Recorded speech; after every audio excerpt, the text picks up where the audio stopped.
புரிஞ்சிச்சிங்களா? அறிக்கையிடப்படாத பாவம் ஏதாவது இருக்கும் என்றால் நமக்கு பல பிரச்சனைகள் நம்முடைய வாழ்க்கைக்குள்ளே வந்து போயிட்டே இருக்கும். நம்ம செய்ய வேண்டிய ஒரே ஒரு விஷயம் என்ன அப்படின்னா, பாவங்களை அறிக்கை செய்து விட்டுவிட வேண்டும். சரிங்களா? 32வது சங்கீதம் எல்லாரும் சேர்ந்து வாசிக்கலாமா? நல்ல சங்கீதம். எவனுடைய மீறுதல் மன்னிக்கப்பட்டதோ, எவனுடைய பாவம் மூடப்பட்டதோ அவன் பாக்கியவான். எவனுடைய அக்கிரமத்தை கர்த்தர் எண்ணாதிருக்கிறாரோ, எவனுடைய ஆவியில் கபடம் இல்லாதிருக்கிறதோ அவன் பாக்கியவான். நான் அடக்கி வைத்த மட்டும் நித்தம் என் கதறதினாலே என் எலும்புகள் உலர்ந்து போயிற்று. இரவும் பகலும் என்மேல் உம்முடைய கை பாரமாயிருந்ததினால் என் சாரம் உஷ்ணகால வறட்சியைப் போல வறண்டு போயிற்று. நான் என் அக்கிரமத்தை மறைக்காமல் என் பாவத்தை உமக்கு அறிவித்தேன். என் மீறுதல்களை கர்த்தருக்கு அறிக்கையிடுவேன் என்றேன். தேவரீர் என் பாவத்தின் தோஷத்தை மன்னித்தீர். இதற்காக சகாயம் கிடைக்கும் காலத்தில் பக்தி உள்ளவன் எவனும் உம்மை நோக்கி விண்ணப்பம் செய்வான். அப்பொழுது மிகுந்த ஜலப்பிரவாகம் வந்தாலும் அது அவனை அணுகாது. நீர் எனக்கு மறைவிடமாயிருக்கிறீர். என்னை நீர் இக்கட்டுக்கு விலக்கி காத்து இரட்சணிய பாடல்கள் என்னை சூழ்ந்து கொள்ளும்படி செய்வீர். நான் உனக்கு போதித்து நீ நடக்க வேண்டிய வழியை உனக்கு காட்டுவேன். உன்மேல் என் கண்ணை வைத்து உனக்கு ஆலோசனை சொல்லுவேன். வாரினாலும் கடிவாளத்தினாலும் வாய் கட்டப்பட்டால் ஒழிய உன் கிட்ட சேராத புத்தியில்லா குதிரையைப் போலவும் கோவேறு கழுதையைப் போலவும் இருக்க வேண்டாம். துன்மார்க்கனுக்கு அநேக வேதனைகள் உண்டு. கர்த்தரை நம்பி இருக்கிறவனையோ கிருபை சூழ்ந்து கொள்ளும். நீதிமான்களை கர்த்தருக்குள் மகிழ்ந்து களி கூறுங்கள். செம்மையான இருதயம் உள்ளவர்களே, நீங்கள் எல்லாரும் ஆனந்த முழக்கமிடுங்கள். கர்த்தர் தாமே இந்த தெய்வ வார்த்தை ஆசீர்வதிப்பாராக. தெய்வ வார்த்தைக்குள்ளாய் நாம் கடந்து செல்லலாம். பாஸ்டர் ஆல்வி.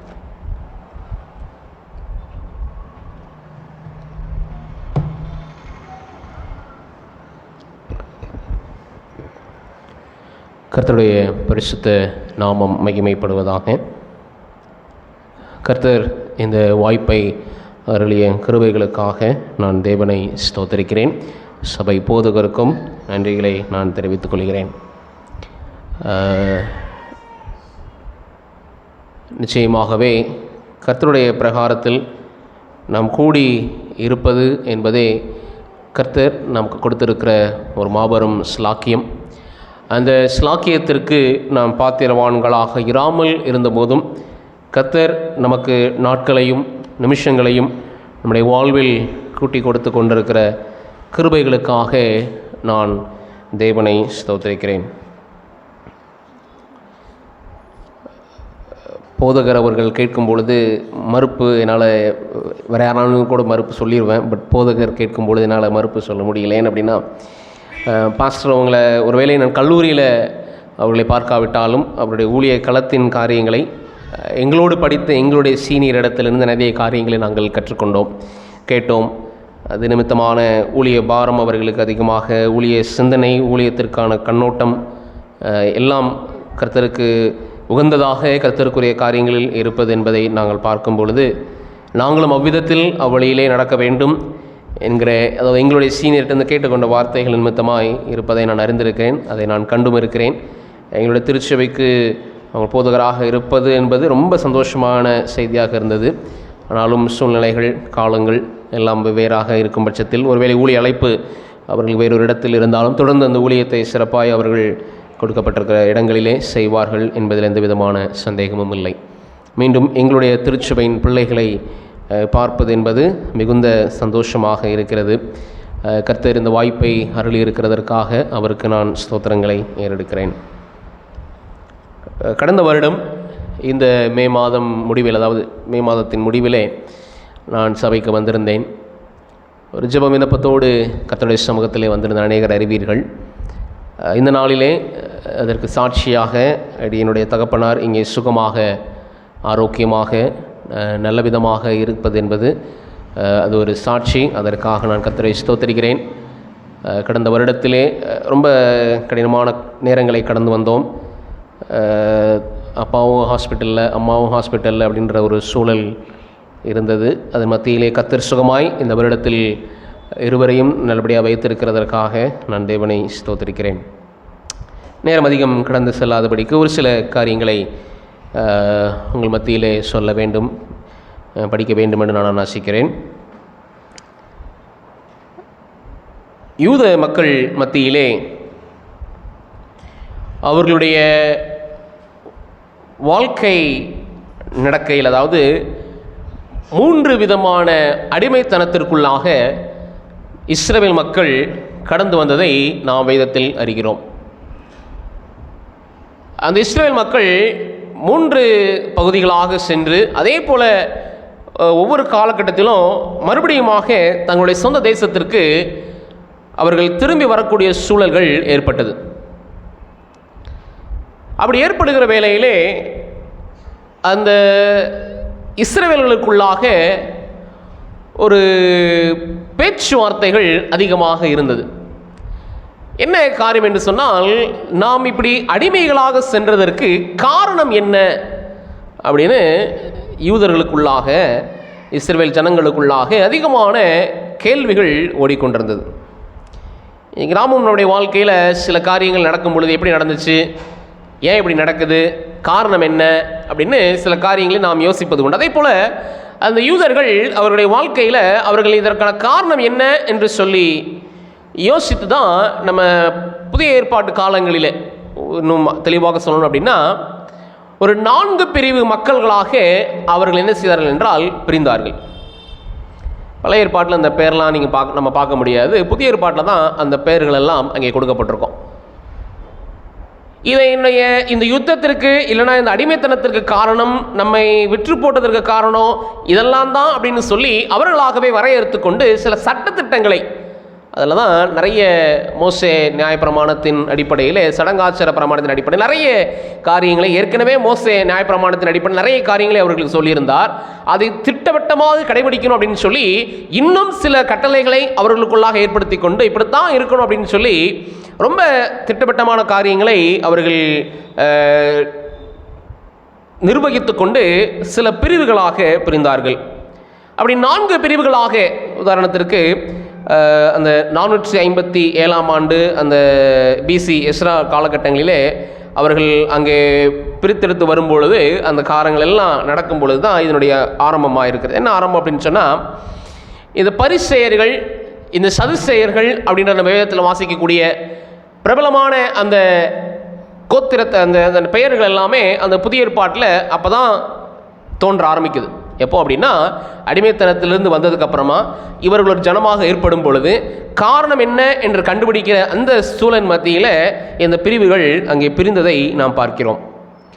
நமக்கு ரொம்ப பரிச்சயமானவர்கள் யார் அப்படின்னா இந்த பரிசேயர்கள், சதுசேயர்கள். அதை தாண்டி 2 கூட்டங்கள் இந்த யூதர்களுக்குள்ளாக இருந்ததை நம்ம அநேகர் அறிவோம். யார் அப்படின்னு சொன்னால், எசனேயர்கள் என்கிற ஒரு கூட்டமும் செலோத்தே எனக்கூடிய ஒரு கூட்டமுமாக இந்த யூதர்கள் என்ன செய்தார்கள் என்றால் அவர்கள் பிரிந்து இருந்தார்கள். இப்படியாக இவர்கள் பிரிந்து இருந்து கொண்டு அவர்களுக்குள்ளாக ஒரு சட்டத்திட்டங்களை ஏற்படுத்தி கொண்டு, நாங்கள் கர்த்தருக்கு பிரியமானவர்கள், நாங்கள் கர்த்தருக்குரியவர்கள் என்று சொல்லி அவர்கள் என்ன செய்தார்கள் என்று சொன்னால் தங்களை வகையறுத்து கொண்டு அதன் அடிப்படையிலே வாழ ஆரம்பித்தார்கள்.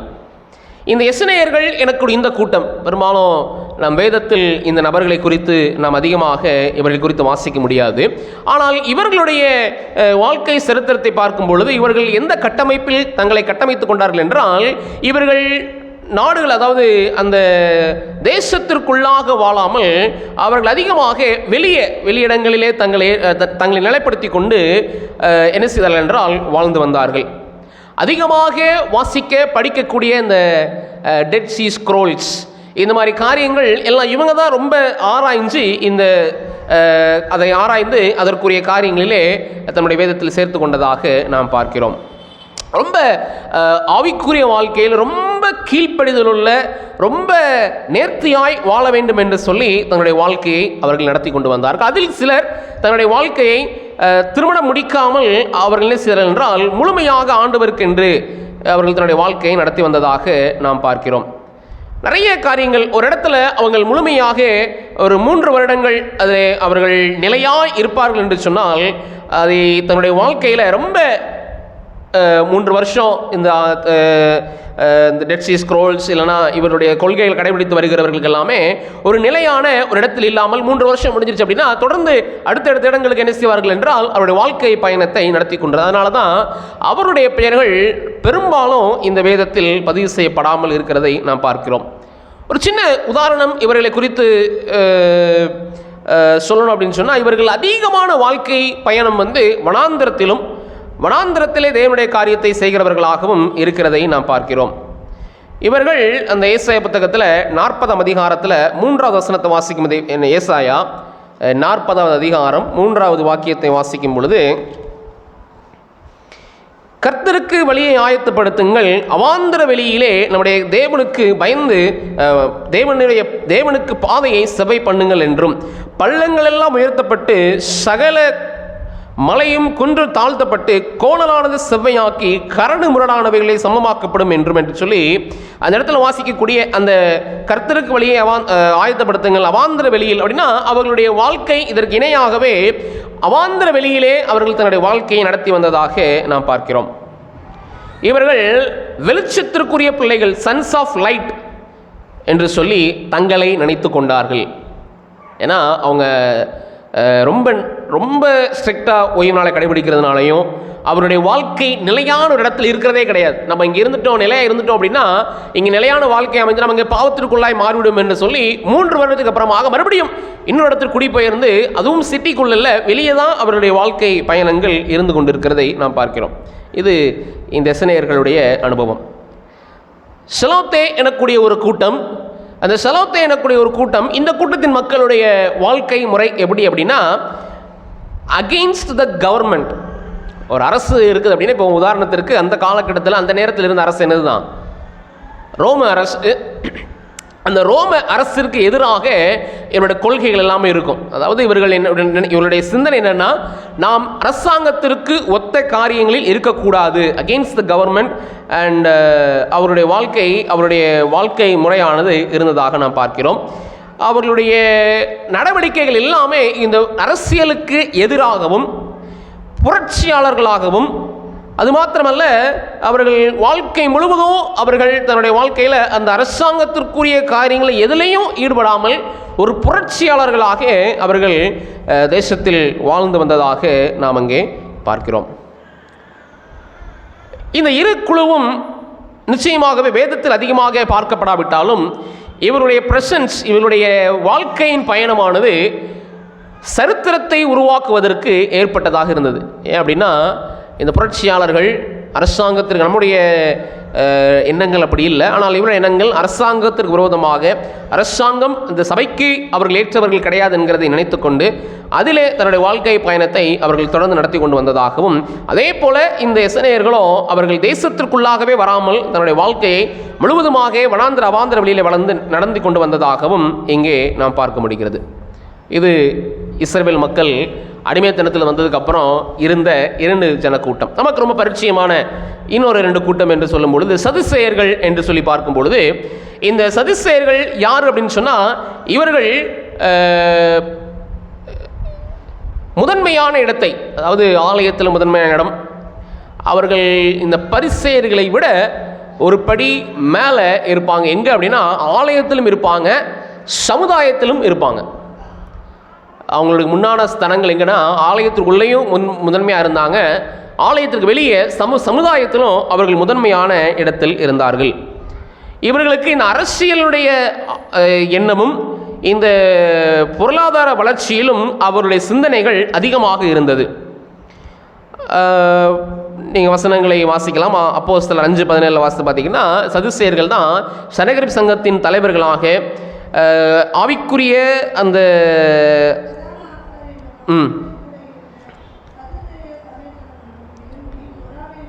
சரி, அந்த சதுசேயர்கள் இருக்கிறதை நம்ம சனகரிப் சங்கத்தில் முதன்மையாக இருக்கக்கூடியவர்கள் என்று சொல்லி நாம் பார்க்க முடிகிறது. இவர்களுடைய முழுமையான நம்பிக்கை இந்த டோரா புத்தகத்தில் 5 ஆகமங்களில் தான் இவருடைய முழுமையான நம்பிக்கையானது இருந்தது. இவர்கள் உயிர்த்தெழுதலை குறித்த நம்பிக்கை இல்லாதவர்கள் என்று சொல்லி நாம் பார்க்கிறோம். பெரும்பாலும் இந்த சதுசேயர்கள் சமுதாயத்தில் நல்ல நிலையில் இருக்கணும் அப்படின்னு யோசிக்கிறவங்க. சரி, நம்ம ஏன் இதெல்லாம் படிக்கணும் அப்படிங்கிறதை நான் அப்புறமா சொல்கிறேன்.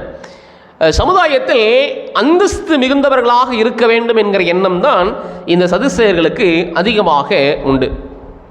சரி, இது சதுசேயர்களை குறித்த ஒரு காரியம். பரிசேயர்கள் என்று சொல்லும் பொழுது ரொம்ப வேதத்தில் ஆங்காங்கே நம்ம அவ்வப்பொழுது அநேக இடங்களில் வாசிக்கக்கூடிய ஒரு நபர் பரிசேயர்கள். இந்த பரிசேயர்கள் யார் அப்படின்னு சொல்லி பார்க்கும்போது இவர்களும் ஒரு போதகர் அங்கீகாரத்தை உடையவர்கள். ஆனால் இவங்க சதுசேயர்களை விட கொஞ்சம் கீழே ஒரு மிடில் கிளாஸ் பிஸ்னஸ் பீப்புள், ஒரு நடுத்தர மக்கள் வியாபார ஸ்தலத்தில் தன்னுடைய வாழ்க்கையை நடத்துகிறவர்கள். இவருடைய முழு சிந்தனை ஆவிக்குரிய இல்லைனா ஆவிக்குரிய சட்டங்களுக்குரிய விஷயங்களில் தான் என்னுடைய சிந்தனை இருக்கும். சதுசேயர்கள் கொஞ்சம் சபைக்குள்ளும் இருந்து சமுதாயத்திலும் அரசியலிலும் ஒரு ஈடுபாடு உள்ளவர்கள். இந்த பரிசேயர்கள் முழுக்க முழுக்க ஆலயத்தினுடைய காரியத்திலே முதன்மையாக இருக்க வேண்டும் என்று சொல்லி நினைக்கிறவர்கள். இவர்களை குறித்து ஒரு பேச்சு வழக்கு என்ன அப்படின்னா, பரலோகத்திற்கு 2 நபர்கள் போகிறாங்க அப்படின்னா, பரலோகத்திற்கு 2 நபர்கள் போகிறாங்க அப்படின்னா அதில் கண்டிப்பாக ஒரு நபர் இந்த பரிசேயனாக இருப்பார்கள் என்று அவர்களுக்கு ஒரு நம்பிக்கை. அவ்வளவு தூரத்திற்கு நாங்கள் இந்த சட்டத்தை கீழ்ப்படுகிறோம், இந்த சட்டத்தில் நாங்கள் ஆண்டவருக்கு பிரியமாக இருக்கிறோம், ஆண்டவருக்கு விஷயங்கள் நாங்கள் நேர்த்தியாக இருக்கிறோம் என்று ஒரு ஒரு ஒரு மேலான ஒரு நம்பிக்கை உடையவர்களான இந்த பரிசேயர்கள். இவர்கள் இந்த வேதாகமத்தினுடைய காரியங்களிலே ரொம்ப ஆழமான ஞானத்தை உடையவர்கள். பெரும்பாலும் யாருடனும் என்ன செய்ய மாட்டார்கள் என்றால் அசோசியேட், அதாவது யாருடையும் தன்னுடைய பங்கை வைத்துக் கொள்ள மாட்டார்கள். அதிகமாக மிங்கிள் ஆகிற ஒரு அனுபவங்கள் இவர்களுக்கு கிடையாது. நேருக்கு எதிர்மாறா சதுசேயர்கள் இந்த உயிர்த்தெழுதலை குறித்த நம்பிக்கை அவர்களுக்கு இல்லை, இந்த பரிசேயர்களுக்கு அதிகமாக உண்டு என்கிறதை பார்க்கிறோம். இவர்களுக்கும் இந்த தோரா புஸ்தகம் தான் அதிகமான ஒரு நம்பிக்கைக்குரிய ஒரு ஆதாரமான ஒரு வாக்கு காரியமாக அவர்கள் வைத்திருந்தார்கள். இவர்களை குறித்த நிறைய காரியங்களை நாம் என்ன செய்யலாம் என்றால் வேதத்தில் வாசிக்கலாம். இவருடைய நேச்சர், பரிசேயர்களுடைய நேச்சர், இயற்கையான காரியங்களை நாம் ஒரு சில வசனங்கள் மூலமாக வேகமாக நாம் வாசிப்போம். இவர்கள் தான் 613 அந்த சட்டத்திட்டங்களை ரொம்ப தீர்க்கமாய் கடைபிடிக்க வேண்டும் என்று நினைத்த ஒரு ஜனக்கூட்டத்தார். சரி, ஒரு சில வசனங்கள் கொஞ்சம் வேகமாக வாசிப்போமா? மத்தேயு 15:2 வாசிங்க.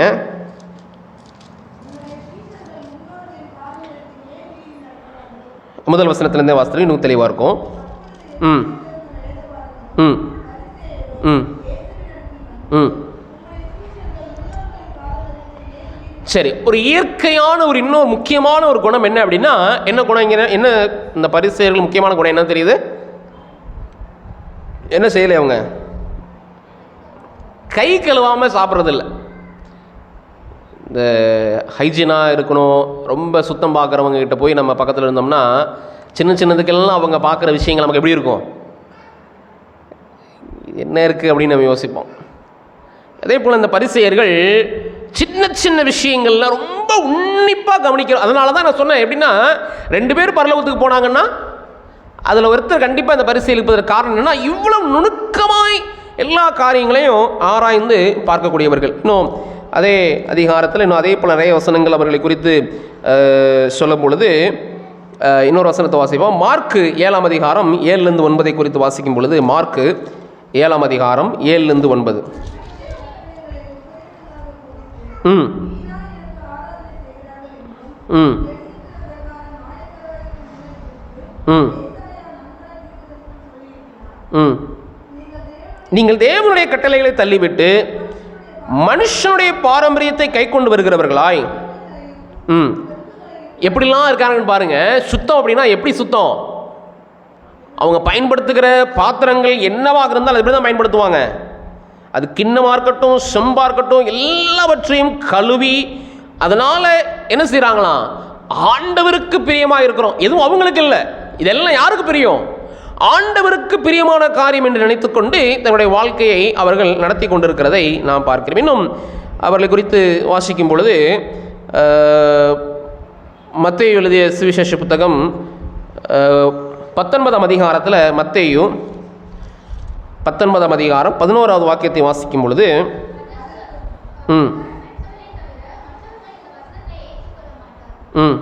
வாசிங்க. மன்னிக்கும் 19ஆம் வசனம் அப்படியே. ம்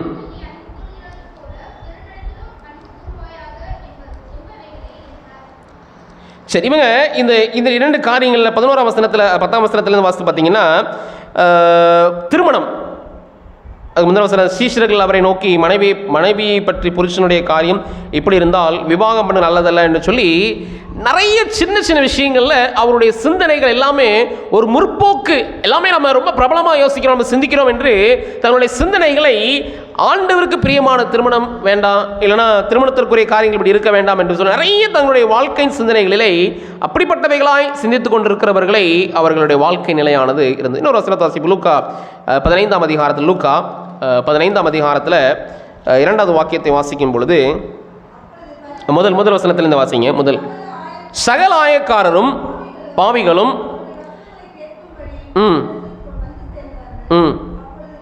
அப்பொழுது பரிசேயரும் வேதபாரகரும் முறுமுறுத்து இவர்களாகவே தீர்மானித்துக் கொள்கிறார்கள், இவன் பாவி, அதாவது ஆயக்காரன், இவர்களை போன்றவர்கள் பாவி, இவர்களோடு பக்கத்தில் உட்காருவது கூட என்னவா பாவம்.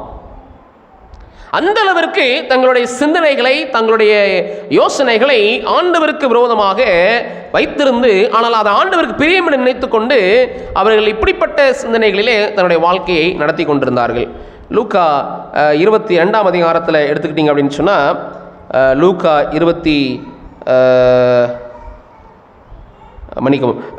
இந்த அனுபவங்கள் எல்லாமே இந்த பரிசேயர்களுடைய வாழ்க்கையில் சின்ன சின்ன விஷயங்கள், அந்த ஆயக்காரர்கள் விஷயமா இருக்கட்டும், கைக்குள்ள ஒரு விஷயமா இருக்கட்டும், உட்கார்கிறதா இருக்கட்டும், நம்ம அந்த 2 பேர் ஜெபிக்க போகிற விஷயத்தில் இருக்கட்டும், எல்லா விஷயங்களிலும் அவர்கள் சொல்லக்கூடிய காரியங்கள் தன்னுடைய வாழ்க்கையில் நாங்கள் செய்வதெல்லாம் சரி, அதை சொல்லி காண்பிப்பதும் சரி என்று நினைத்துக் கொண்டிருந்தார்கள். பரிசேயர்கள் தன்னுடைய வாழ்க்கையில் நாங்கள் 4 வேளை ஜெபிக்கிறோம், 3 வேளை ஜெபிக்கிறோம், வீதியில் நின்று ஜெபிக்கிறோம், எல்லாம் கேட்கத்தக்கதாக ஜெபிக்கிறோம், நாங்கள் உபவாசம் இருக்கிறோம், காணிக்கைகளை கொடுக்கிறோம், இப்படிப்பட்ட இந்த காரியங்கள் எல்லாம் தங்களை முன்னிலைப்படுத்தி கொண்டு அதன் மூலமாய் நாங்கள் தேவனை மகிமைப்படுத்துகிறோம் என்ற ஒரு ஜனக்கூட்டமாக இந்த பரிசேயர்கள் தங்களை தாங்களே ரொம்ப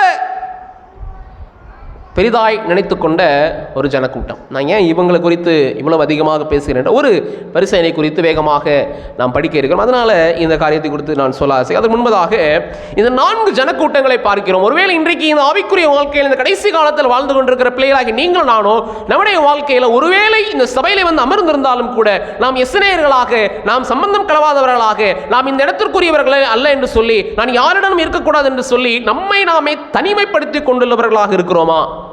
சில பேர் நம்மோடு கூட தான் இருப்பாங்க, நம்மோடு தான் பேசிக்கிட்டு இருப்பாங்க, நம்மோடு தான் எல்லாம் செய்கிற மாதிரி இருக்கும், but they never mingle with us. நம்மோடு இருக்கிற மாதிரியே இருக்கும், நம்மோடு தான் உட்கார்ந்து இருக்கிற மாதிரி இருக்கும், பட் they never, அவங்க எந்த சூழ்நிலை தங்களோடு சேர்த்து கொள்ள விருப்பப்படாத மக்களாக இருப்பார்கள். அதே போல இந்த செலோத்தே கூட்டத்தார் மக்களும் கூட நம்மோடு கூட இருக்கிறதை போல இருக்கலாம், ஆனால் எல்லாவற்றுக்கும் விரோதமாக எழும்பி நிற்பார்கள். இந்த சதிசேயர்கள் பரிசேயர்களை போலவும் கூட நம்மில் நான் அப்படி இருக்கிறவனாக சில நேரங்களில் காணப்படுகிறேன்.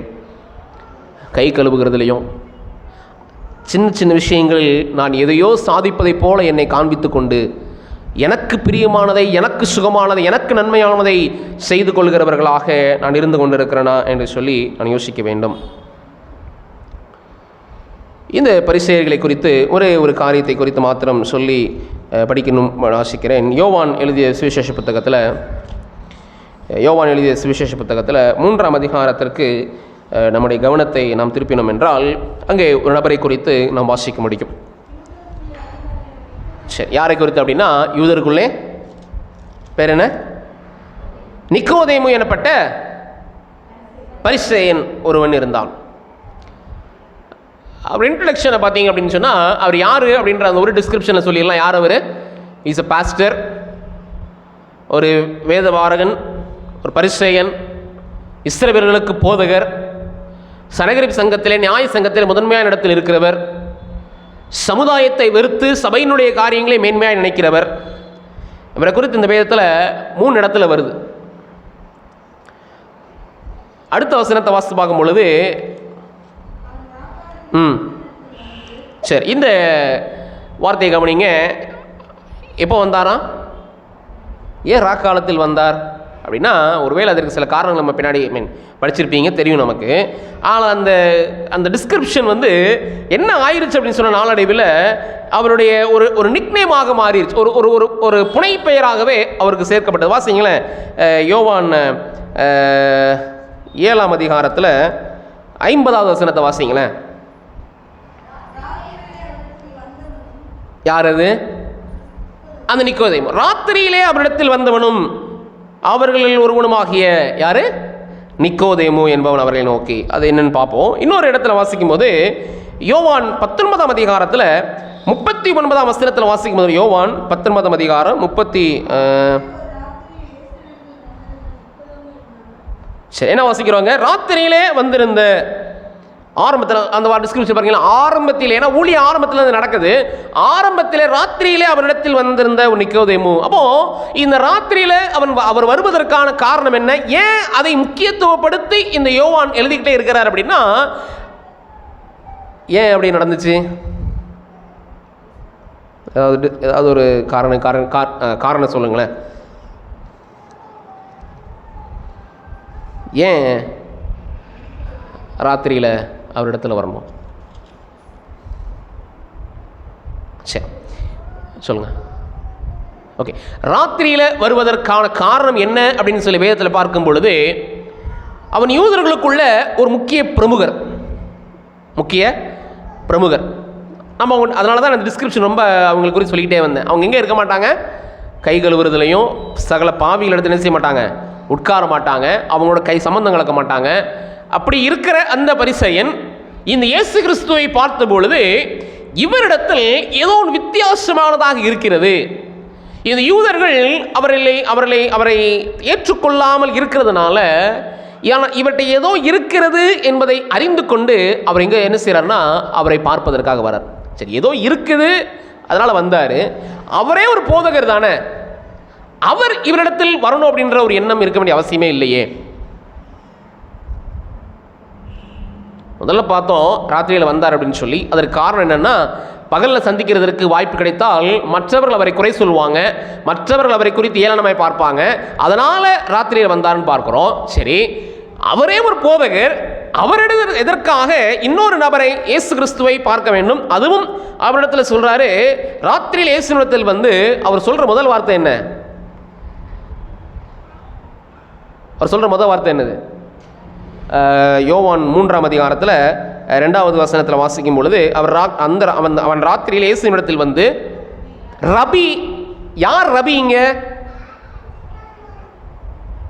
யார் ரபிங்க? நிக்கோதேமு ஒரு ரபி தான். அவரே ஒரு போதகர் தான். அவர் இன்னொருத்தரை பார்த்து அங்கீகரிக்கப்படாத, பரிசேயனாக தன்னுடைய சேர்த்துக் கொள்ளப்படாத இன்னொரு நபரை பார்த்து ரபி அப்படின்னு கூப்பிடுகிற காரணம் என்ன? சில நேரங்களில் போதுகிறவங்க இங்கே நிற்கும்போது ஒரு சில வார்த்தைகளை சொன்னாங்க.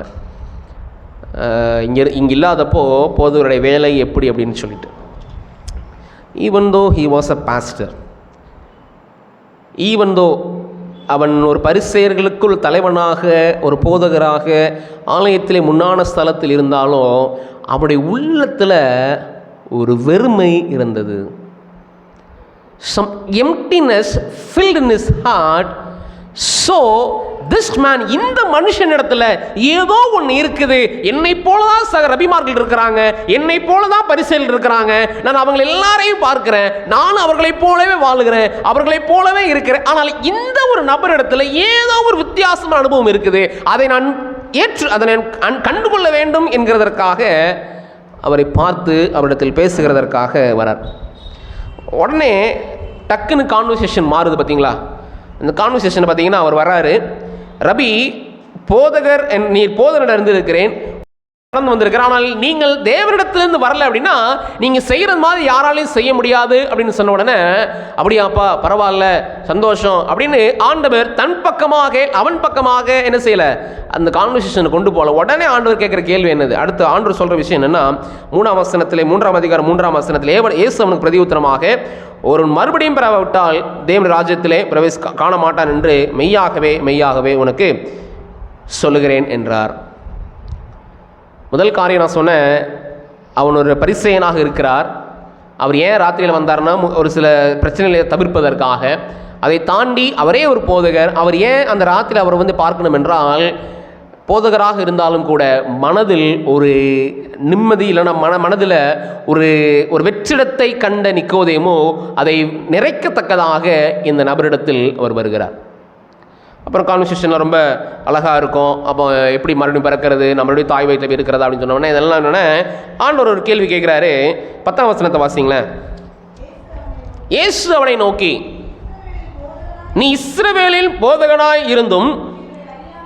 எனக்கு அருமையான தேவனுடைய பிள்ளைகளை, இந்த இரண்டாவது காரியம், முதல் காரியம் பார்த்தோம், அவன் இருதயத்தில் இந்த வெற்றிடத்தை நீக்கத்தக்கதாக அவன் தேவனுடைய சமூகத்தில் வந்து நின்றதாக நான் பார்க்கிறோம். இங்கே இரண்டாவது காரியமாக அவனுடைய சிந்தனையில் இருக்கிறது என்ன அப்படின்னா, சில நேரங்களில் ரொம்ப படிச்சுட்டோம், ரொம்ப நமக்கு தெரியும் அப்படின்னா சில நேரங்கள் எல்லாம் நான் பார்த்துக்கிறேன், சரி நான் வந்தேன், வேலை முடிஞ்சு அப்படின்னு நம்ம சொல்கிறோம். ஆனால் இந்த நிக்கோதேமு தன்னுடைய இருதயத்தில் அவன் நினைத்து கொண்டது என்னவென்று சொன்னால், தன்னிடத்தில் இல்லாததை கற்றுக்கொள்ளப் போகிறோம் என்ற உணர்வு அவனிடத்தில் இருந்தது.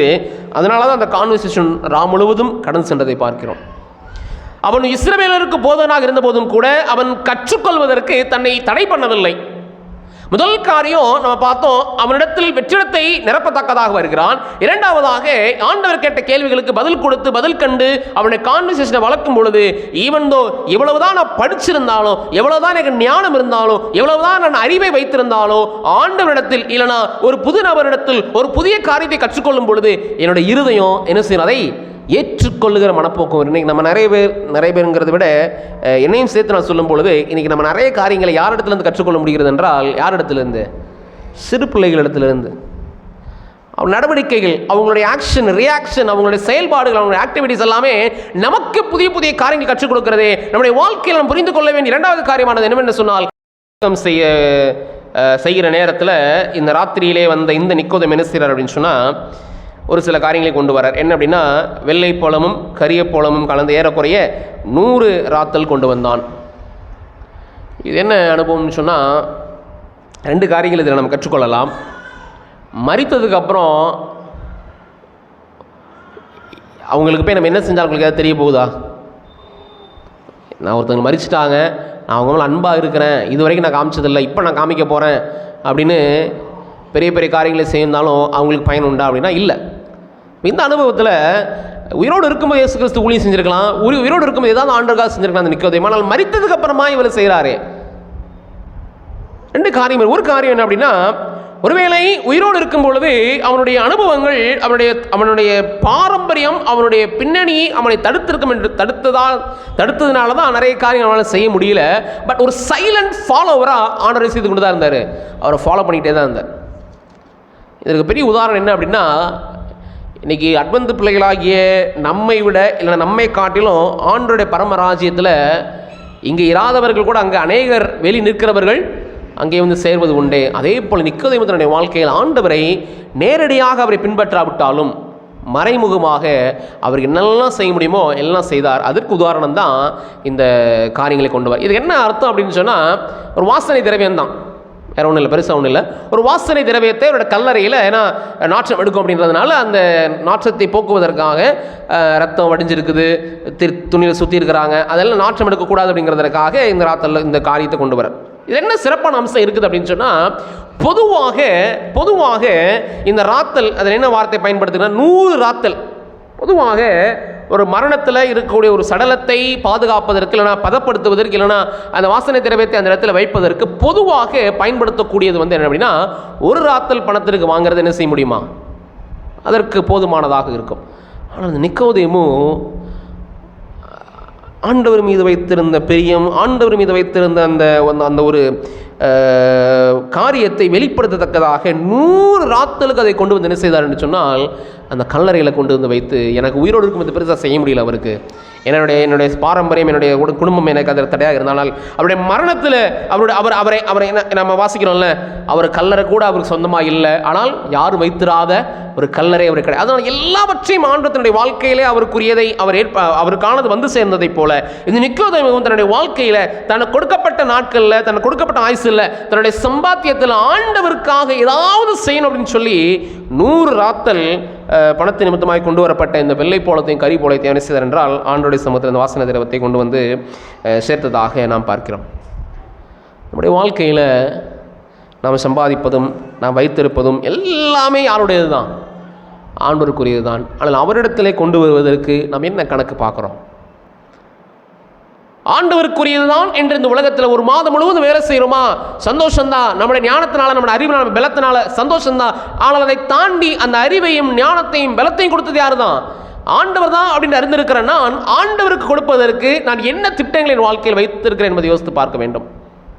ஆண்டவர் கொடுக்கிற அந்த அனுபவமானது என்னிடத்தில் ஒன்றுமில்லை, ஆனால் என்னிடத்தில் கொடுத்தது எல்லாமே ஆண்டவருக்குரியது. அவருக்கென்று கொடுக்கும் பொழுது என்னுடைய சிந்தனையானது எப்படி இருக்கிறது என்பதை நான் யோசித்து பார்க்க வேண்டும்.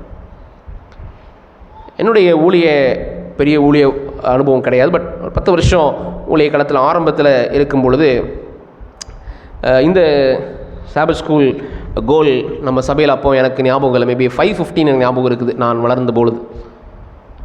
வளரும் பொழுது 12th காலேஜ் முடிச்சுட்டு 2015 எனக்கு ஞாபகம் இருக்குதுன்னு நினைக்கிறேன். ஏன் ஞாபகம் இருக்குதுன்னா, இதை வச்சு தான் நான் போன திருச்சபையில் 600 அப்படின்னு நாங்கள் நிர்ணயிச்சேன், பெரியகுளம் சபையில். அதனால் ஞாபகம் இருக்குது. இன்றைக்கி நம்ம இந்த இந்த இந்த பணத்தை கொண்டு வந்திருக்கிறோம் அப்படின்னு சொன்னால் பெருமைக்காக நம்ம கொடுக்குறோம், நமக்கு முடியும் அப்படின்னு கொடுக்குறோமா? இல்லை. இது ஆண்டவருடைய சமூகத்தில், ஆண்டவருக்குரிய கணத்தில் இன்னும் என்ன ஆண்டவருக்காக செய்ய முடியும் என்ற ஒரு சின்ன யோசனை இது. அப்படிப்பட்ட அந்த அனுபவத்தில் நம்முடைய வாழ்க்கை நெடுகிலும் ஆண்டவருக்கு கொடுப்பதிலும் ஆண்டவருக்குரிய காரியத்தில் நாம் சேர்ப்பதிலும் ஒரு நாளும் யோசியாதபடி ஆண்டவரிடத்தில் கொண்டு வந்து கொடுக்கும்போது என்னன்னா, ஒன்று கற்றுக்கொள்ளவும் ஆசைப்படுகிறார், இன்னொன்று என்னென்னா தனக்கு கற்றுக்கொள்ளாத இந்த உலகத்தில் இருக்குது அப்படின்னு அவர் நம்பினார். இன்றைக்கி அநேகர் நம்மிடத்தில் யோசிக்கக்கூடிய ஒரு காரியம் என்னவென்றால், தன்னுடைய வாழ்க்கையில் தான் ஏற்றுக்கொள்ளப்படாத நிறைய காரியங்கள் இருக்கிறது, கற்றுக்கொள்ளாத காரியங்கள் அநேகம் இருக்கிறது என்பதை நாம் நினைத்துக்கொள்ள வேண்டும். தன்னால் இயன்ற மட்டும் தன்னுடைய சத்தியத்தை, தன்னுடைய விசுவாசத்தை நிலைப்படுத்த முயற்சி செய்தார். இன்றைக்கி நம்ம 4 பேர் கூடுறோம், ஒரு பப்ளிக்கில் இருக்கிறோம், வேலை பார்க்குற இடத்துல ஏதோ ஒரு இடத்துல ஆண்டவரை அறிமுகம் செய்து வைக்கக்கூடிய ஒரு வாய்ப்பு கண்டிப்பாக கிடைக்கும் பொழுது வெட்கப்படாமல் நாம் நிலைநிறுத்த முயற்சி செய்ய வேண்டும். கடைசியாக, ஆண்டவருக்காக ஏதாகிலும் செய்ய வேண்டும் என்று தன்னுடைய மனதில் தீர்மானித்தவன் அதை செய்ய தயங்கவில்லை, ஆண்டவருடைய சமூகத்தை கொண்டு வந்து சேர்த்தான். அப்படிப்பட்ட அந்த ஆண்டவரை நம்முடைய தெய்வமாய், நம்முடைய நீதிபரராய், நம்முடைய ஆசாரை, நம்முடைய நம்முடைய மத்தியஸ்தராய், நம்முடைய வாழ்க்கையில் இருக்கிற அந்த ஆண்டவரை நாம் உயர்த்தி பிடிப்போம்.